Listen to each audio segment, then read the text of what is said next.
Owayesakuba nguMongameli weli Umnumzana Thabo Mbeki ulichaze iqala le-ANC elingasekhoyo uWalter Sisulu njengeqhawe eladlala indima enkulu kumzabalazo wenkululeko yeli lizwe. Uthi wayexolele ukunikezela ngobomi bakhe ukuze abone impumelelo kwinkululeko yeli.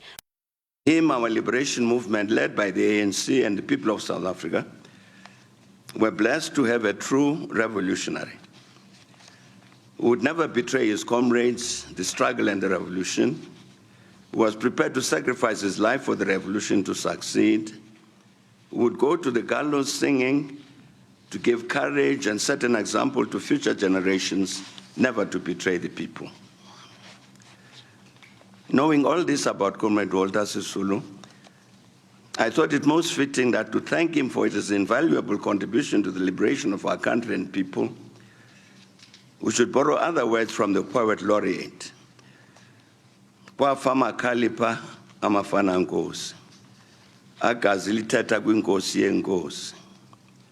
Ukufa kwawo kunomvuzo nomvuka, ndingema nawo ngomhla wovuko. Uthi ngethuba ezibandakanya lombutho we-ANC ngo-1940, lombutho wawusilwa amadabi amaninzi. Uthi ngethamsanqa kwaye kwanyulwa iinkokheli ezintsha equka kuzo uBawo, uCalatha, nezakhokelela kwimpumelelo yoMzantsi Afrika owaye wakhululeka ngo-1994.